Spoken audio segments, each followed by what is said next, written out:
Hello everyone! Today I wanted to talk about correlations or possible correlations between MBTI types and Enneagram types. Some of you might know about Enneagram types. Also, I'm not sure how to pronounce that word, but I know how to write it. But if I pronounce it wrong, sorry for that.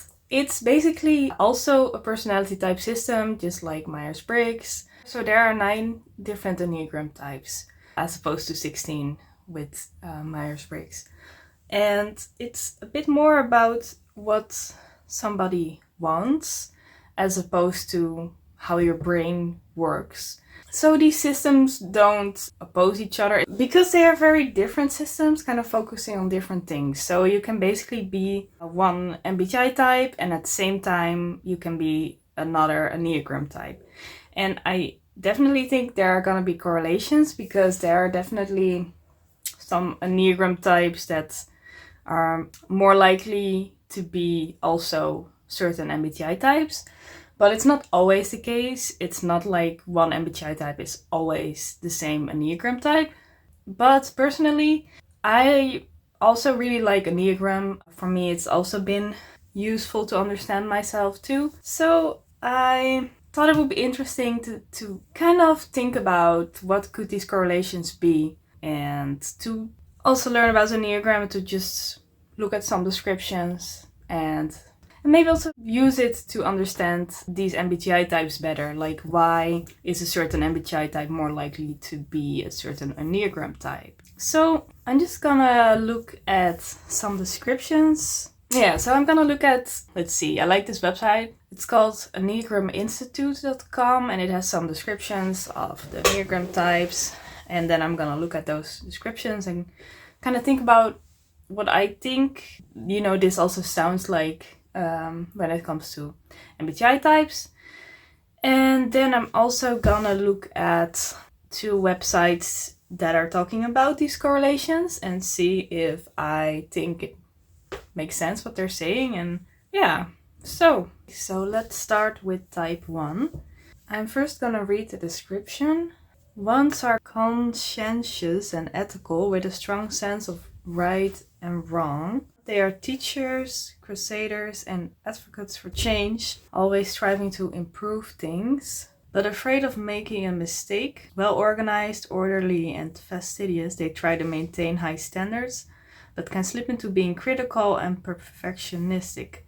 They typically have problems with resentment and impatience. At their best, they are wise, discerning, realistic, and noble, can be morally heroic. Okay, so their basic fear is of being corrupt or evil or defective. Their basic desire is to be good, to have integrity, and to be balanced. Let's see. Their key motivations: they want to be right, to strive higher and improve everything, to be consistent with their ideals, to justify themselves, to be beyond criticism, so as not to be condemned by anyone. Okay, let's read the first paragraph of the overview. So we have named personality type 1 the reformer because ones have a sense of mission that leads them to want to improve the world in various ways, using whatever degree of influence they have. They strive to overcome adversity, particularly moral adversity, so that the human spirit can shine through and make a difference. They strive after higher values, even at the cost of great personal sacrifice. So this is kind of interesting. So I see the word idealist a lot. So then also being judgmental and perfectionistic, critical of themselves and others. Okay, also here it says the rational, idealistic type, principled, purposeful, self-controlled, and perfectionistic. Yeah, so I do recognize a little bit of this. So one thing that's true is that when you look at these Enneagram types, there are 3 groups within the 9 types. So 3 groups of 3 types. You have the heart types that are 2, 3, and 4. Now you have the gut and you have the mind or something. Let me just check it. They're called the triads, I think. Okay, yeah, I looked it up. So we have the gut triad, which is 8, 9, and 1, and the heart triad, like I mentioned. And we also have the head triad, which is 5, 6, and 7. And there's this thing where everyone has their main type that obviously belongs in one of the groups. Then they have their wing, which is a type that they also share some traits of. That's basically right next to their type. So if you are a 2, your wing could be either 1 or 3. And then you also have your tri-type, which is the type you show the most traits of in every triad. So for example, if you look at 1, 9, and 8, which one are you most like? Because these 3 triads are about kind of like parts of ourselves, like fears that we encounter throughout life and kind of how we deal with them.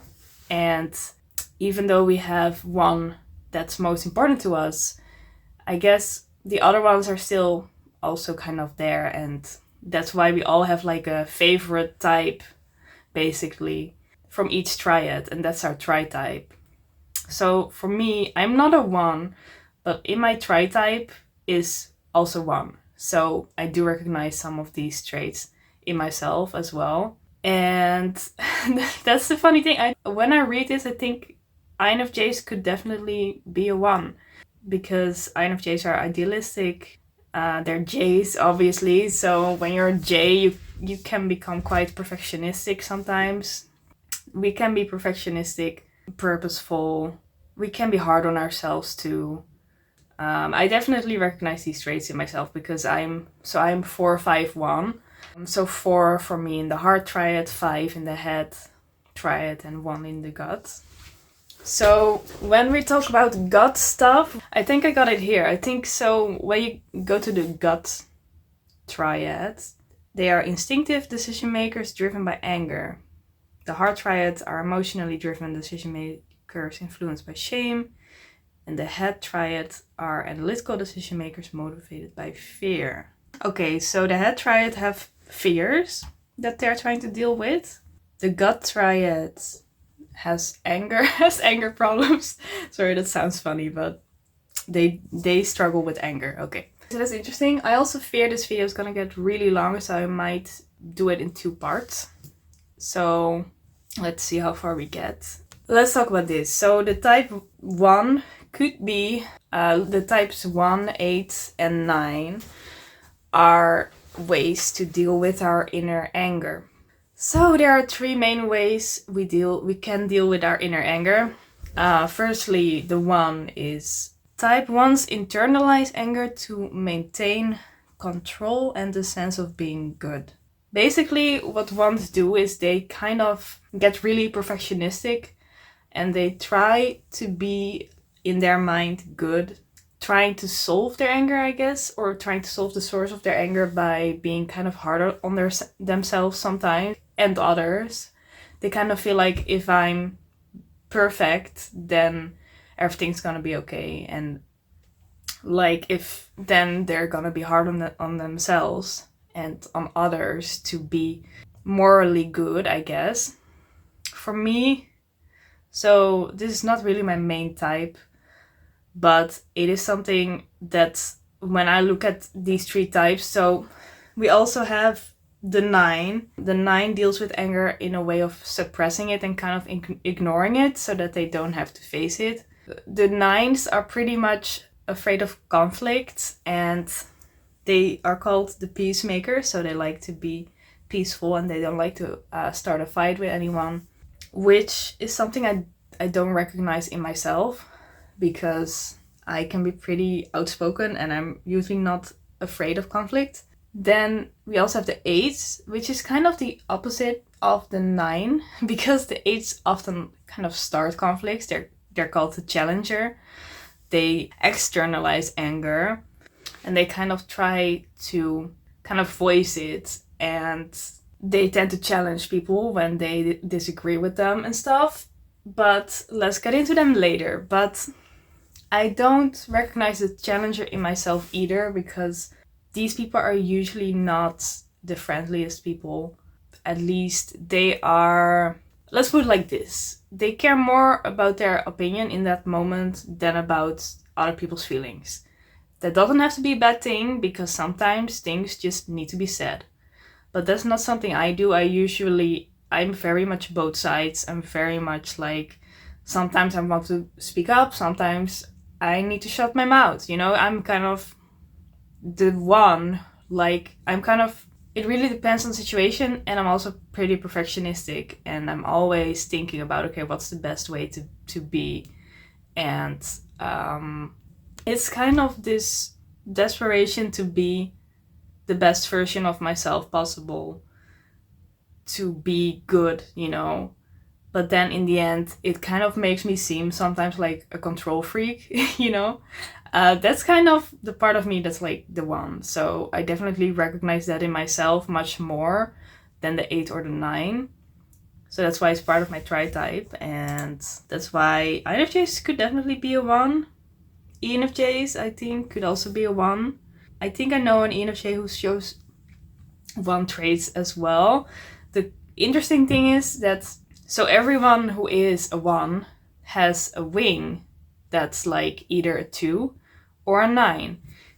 Because you can see that the 9 and the 2 are right next to the 1. So they have these traits.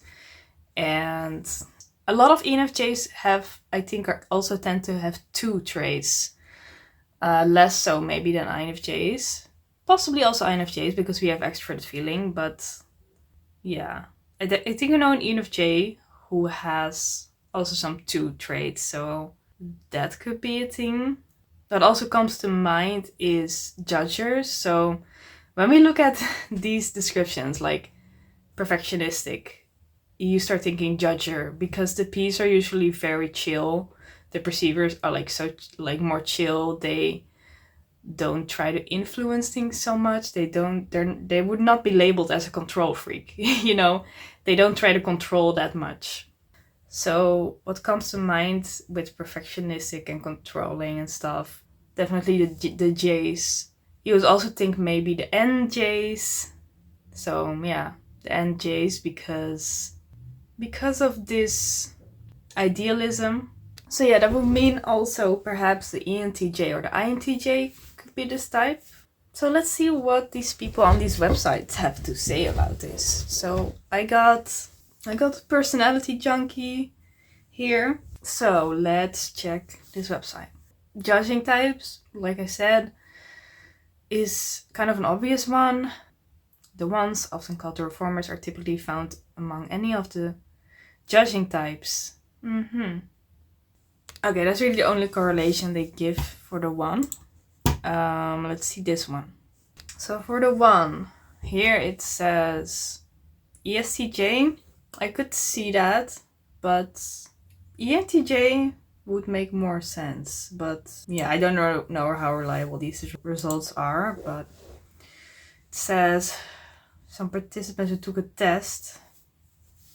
But these tests are not always very reliable, but still interesting to look at it. INFJ, I can definitely see that. INTJ can also see that. ISTJ is kind of a surprise, but it's still a J, so it kind of makes sense. They also have TEs, so yeah. On the one hand, I can see it. On the other hand, I do think ESTJs would be more likely to be a 1 than maybe an ISTJ, because ISTJs are not very idealistic at all. I don't know, but they're still Js, so perhaps their ideals could be more connected to their social group. I don't know. Now let's move on to the 2. They're called the helper. They are part of a different triad. They are part of the heart triad, which deals with shame. So let's talk about that. The heart triad deals with shame in different ways. So we have the helper, the caring interpersonal type, generous, demonstrative, people-pleasing, and possessive. 2s are empathetic, sincere, and warm-hearted. They are friendly, generous, and self-sacrificing, but can also be sentimental, flattering, and people-pleasing. They are well-meaning and driven to be close to others, but can slip into doing things for others in order to be needed. They typically have problems with possessiveness and with acknowledging their own needs. At their best, they are unselfish and altruistic. They have unconditional love for others. Their basic fear is of being unwanted, unworthy, of being loved, and their basic desire is to feel loved. I think this is also the kind of the fears of the 3 and the 4 as well. Key motivations. They want to be loved, to express their feelings for others, to be needed and appreciated, to get others to respond to them, to vindicate their claims about themselves. Let's see. Let's read the first paragraph of the overview. We have named personality type 2 the helper because people of this type are either the most genuinely helpful to other people, or when they are less healthy, they are the most highly invested in seeing themselves as helpful. Being generous and going out of their way for others makes 2s feel that theirs is the richest, most meaningful way to live. The love and concern they feel and the genuine good they do warms their hearts and makes them feel worthwhile. 2s are most interested in what they feel to be the really, really good things in life: love, closeness, sharing, family, and friendship. Okay, so a danger of this type is that they start people-pleasing.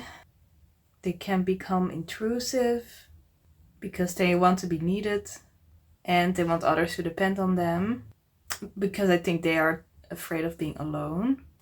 Okay, so what I'm also reading here is that the unhealthy version of this type can get kind of angry at people and wanting to get things from them, instilling guilt by telling others how much they owe them, like repayment of old debts. It's kind of like this love turning into hate because they don't look after themselves. They just look after other people and then they start getting angry. So let's think about this. First of all, this kind of screams extroverted feeling to me, to be honest. So that could be ENFJs, ESFJs, for example. Possibly ISFJs. Possibly INFJs. Yeah, I definitely see ENFJs and ESFJs becoming this type. And also this type seems to be so focused on relationships and other people that I would say there's probably a correlation with feeling in general here. It doesn't necessarily have to be extroverted feeling, but extroverted feeling is usually more focused on other people and less focused on themselves. So that's why I say extroverted feeling. So let's see what other people say about it. 2, feeling types. Yeah, so that's also what I was thinking. Feeling types. The helpers. The helpers are almost exclusively feeling types. In the MBTI system, feelers are characterized by their empathy, compassion, and attunement to the emotional needs of others. This naturally aligns with the nurturing and caring qualities of the 2s, whose core motivation is to give and receive love and support. Yeah, I mean, of course, not all feelers are compassionate, but I think it's mostly their focus on emotional needs of others is definitely a more feeling thing. Definitely this focus on other people rather than on logic or solving problems or thinking stuff, you know. They seem to have an extreme focus on relationships, so that seems like it makes sense. They don't mention the extroverted feeling, but I would also think that could be a correlation. Okay, so let's see how this worked. We have 2. Okay, it says ENFJ. ENFJ, so that makes sense. ENFP is a feeler and an extrovert, so that also makes sense that they could be very focused on other people. ESFJ, yeah, it also makes sense. ESFP, yeah, sure, they're feelers. INFJ, INFP, ISFJ, ISFP. Yeah, I guess this makes a lot of sense actually. Okay, let's go to the 3. The achiever. This is the success-oriented pragmatic type, adaptable, excelling, driven, and image conscious. Also part of the heart triad. Threes are self-assured, attractive, and charming. Ambitious, competent, and energetic. They can also be status conscious and highly driven for advancement. They are diplomatic and poised, but they can also be overly concerned with their image and what others think of them. They typically have problems with workaholism and competitiveness. At their best, they are self-accepting, authentic, everything they seem to be, role models who inspire others. Their basic fear is of being worthless, and their basic desire is to feel valuable and worthwhile. They want to be affirmed, to distinguish themselves from others, to have attention, to be admired, and to impress others. We have named personality type 3 the achiever because when they are healthy, 3s really can and do achieve great things in the world.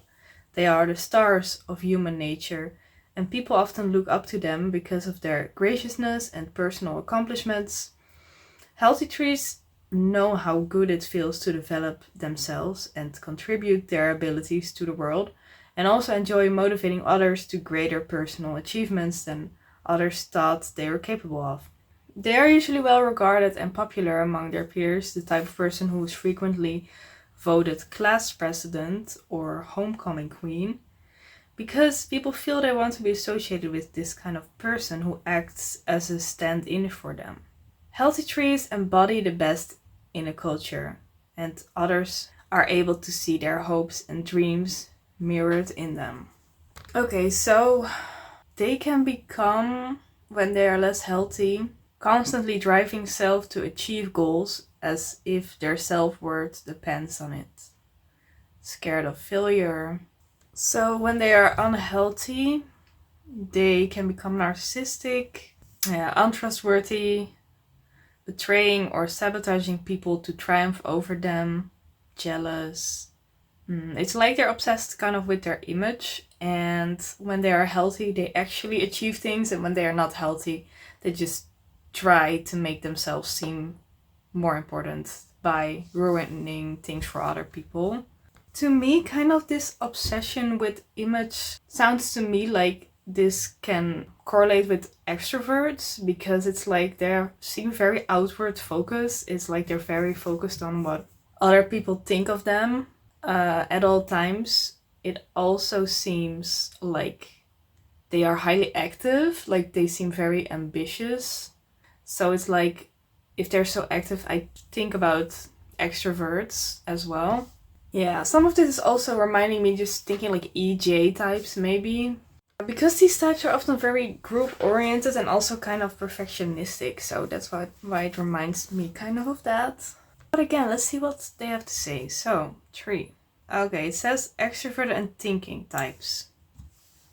The essence of the Enneagram 3, the achiever, is characteristically masculine, marked by a strong drive for status and self-distinction through achievement. Okay, yeah, part of this is also sounds like extroverted thinking. Although some females may test as 3s, most are males. I don't know if that's true though. On the Myers-Briggs, about 2/3 of males test as thinkers, making them more likely to identify as 3s. Yeah, if it's about thinkers, then yes, but I could still imagine a feeler also being a 3, but it also does sound like extroverted thinking. 3s also tend to be more extroverted, as research suggests that extroverts are more likely to seek approval and recognition from others. Key traits of the Enneagram 3. Yeah, that's exactly what I was thinking. So I was thinking that they are constantly seeking recognition from others in the real world by doing stuff, by showing themselves. I think introverts are kind of too much in their mind to be this active and to care this much about what other people think of them, because introverts are often a bit more in their own world sometimes. Interestingly, while judging types are often associated with 3s due to their competence and goal-oriented nature, 3s are also known for their adaptability and flexibility. traits more aligned with perceiving types. This flexibility allows them to pivot and change direction in pursuit of their goals, suggesting that trees can span both the J and P preferences. Okay, so let's look at the other one. Oh, this is interesting. Wow. It's like all the extroverts are like high on tree. Do you see that? Like, and the introverts are like really low. That's actually really interesting because that's a very clear correlation. Yeah, so ESTP, ECJ pretty high, ESFJ. Yeah, that's what I thought. I think ENFJ and ESFJ could also become this. Especially because ENFJs are both people-oriented, but they're also very perfectionistic and goal-oriented. Just like ENTJs are, so also ENTJ and ESTJ. Yeah. Which one is the highest? Oh, ESFJ, but it's almost the same as ESTJ. And then that's almost the same as ENFJ. And ENTJ. So the P's are a bit lower on percentage, but still relatively high. Okay, so let's move on to 4. The individualist. So, like I said, I'm also for the sensitive, introspective type. Expressive, dramatic, self-absorbed, and temperamental. 4s are self-aware, sensitive, and reserved. They are emotionally honest, creative, and personal, but can also be moody and self-conscious. Withholding themselves from others due to feeling vulnerable and defective, they can also feel disdainful and exempt from ordinary ways of living. They typically have problems with melancholy, self-indulgence, and self-pity. At their best, inspired and highly creative, they are able to renew themselves and transform their experiences. Yeah, so their basic fear is that they have no identity or personal significance, and their desire is to find themselves and their significance, to create an identity. 4s are I think they are likely to be introverts. I talked about this too in another video that I made specifically about 4s, because they are very introspective. But I do know, or I do think that ENFPs are sometimes also 4s. Not sure why, but probably because they are very mind focused and not very sensing, material focused. So they can still seem a bit more introverted, or at least thinking more like, let's just say they have a bigger imagination than most sensing extroverts would have, so they can still seem lost in thoughts even when they're extroverts. Their thoughts are just triggered by stuff around them all the time. Yeah, so they try to find an identity, who they are, and I would say their real fear is more like not being loved, kind of the heart problem. They're dealing with shame, like they're ashamed of themselves. They feel like they are different from other people and people don't like them. So it's kind of like they want to be liked and they want to be loved, and they're afraid that they won't. And that's why they need to find an identity that people will appreciate about them. And that's why they're so introspective, constantly looking within themselves for who they are and what could possibly be their identity. So their key motivations: they want to express themselves and their individuality, to create and surround themselves with beauty. That's interesting. To maintain certain moods and feelings, to withdraw, to protect their self-image, to take care of emotional needs before attending to anything else, and to attract a rescuer. I don't know why this is, but I do like to surround myself with beauty. I think because it makes me feel calm. Yeah, I guess 4s are just always gonna be feelers. They're gonna be emotional people to maintain certain moods and feelings. Also want to express themselves. That's the thing. A lot of fours tend to be artists or become artists because they want to express their identity and show it to people, and they do this through art and creative stuff a lot of the time. And then to take care of emotional needs before attending to anything else. I am very guilty of that, to be honest. Fours are very self-oriented, like who am I and how am I feeling about things, because we are so identity-oriented. And the problem with that is that, so we are very emotionally oriented, and when I don't feel okay about something, then I can't do it. And it's like, when I'm not feeling okay, I also don't have motivation to do things. It's like I'm highly dependent on my emotions for what I'm gonna be doing. Okay, so overview. We have named this type the individualist because fours maintain their identity by seeing themselves as fundamentally different from others. Fours feel like that they are unlike other human beings, and consequently that no one can understand them or love them adequately. They often see themselves as uniquely talented, possessing special one-of-a-kind gifts, but also as uniquely disadvantaged or flawed. More than any other type, fours are acutely aware of and focused on their personal differences and deficiencies. Okay, I'm gonna get a little bit deeper into this because it's my own type, which means I can explain this one better than the other types. So while it is true that fours often feel different from others, they do not really want to be alone. So that's also a key point about us. They may feel socially awkward or self-conscious, but they deeply wish to connect with people who understand them and their feelings. The romantics of the Enneagram, they long for someone to come into their lives and appreciate the secret self that they have privately nurtured and hidden from the world. So basically, fours want to be validated. They want someone to love them, and they are scared that people don't love them because they seem to be different. They feel like people make fun of them, like people don't like them for some reason, right? So they deal with a lot of shame for themselves. And if over time such validation remains out of reach, fours begin to build their identity around how unlike everyone else they are. The outsider therefore comforts herself by becoming an insistent individualist.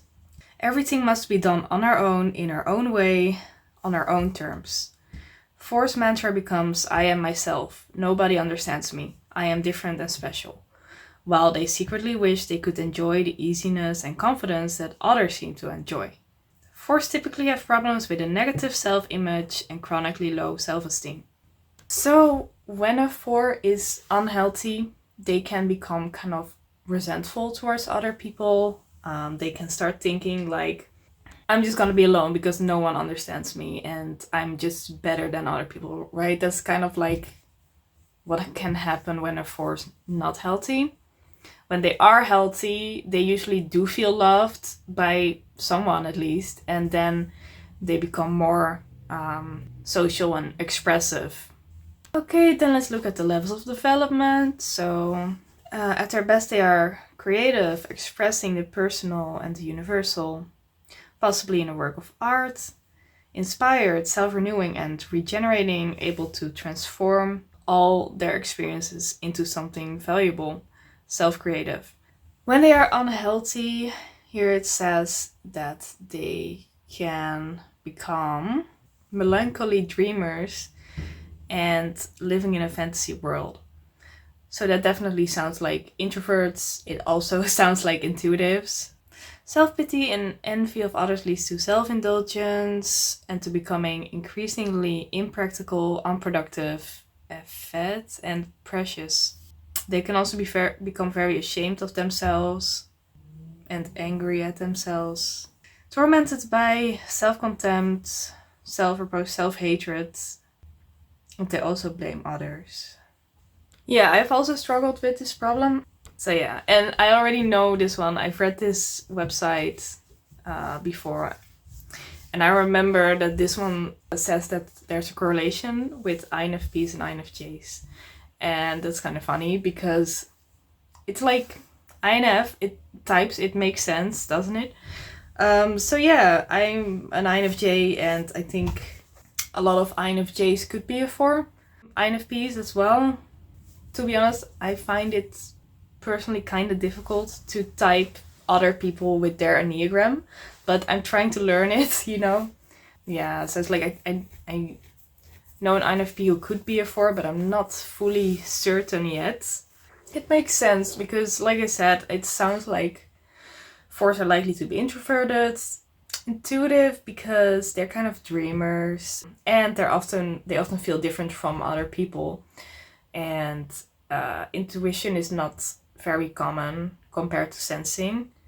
And then feeling because they are very focused on their emotions.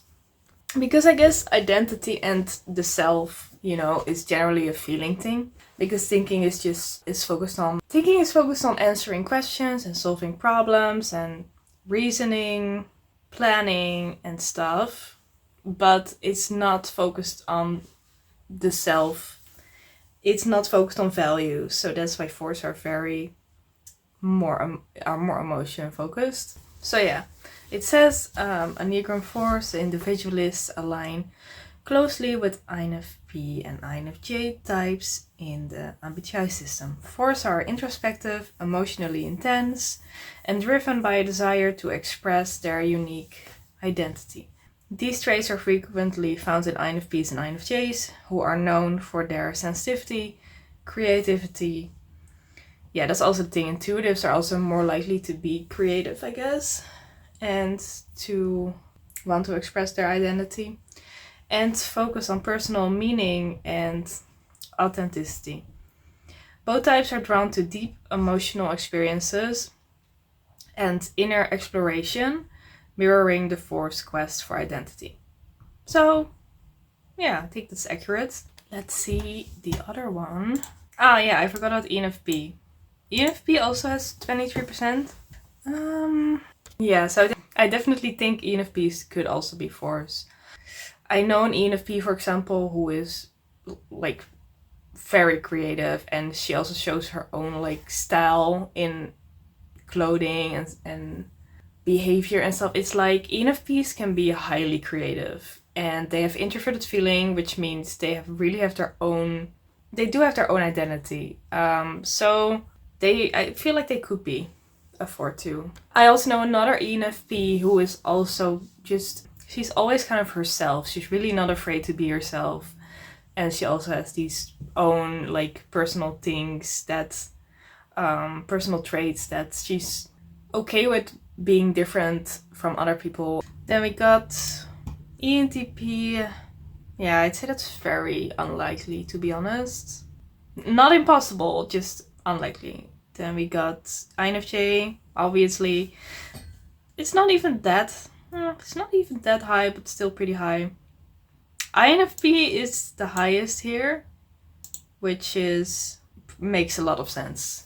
INFPs are generally emotional, they lead with introverted feeling, they have a strong sense of identity because they lead with introverted feeling, they're intuitive, so they might feel different. So yeah, and they're creative, so that makes sense. It says INTP. I don't think they are likely to be 4s, but I do think they are likely to be 5 wing 4s. So, and I think I'm gonna keep the type 5 for the next video, but I do want to say that I know an INTP who I think is a 5 wing 4, which means that he's like not a 4, but he shows 4 traits. It's like INTPs can be not a 4, but still, because 4 is their wing, they can still act a bit like a 4, because INTPs are likely to be type 5s. So that kind of makes sense too.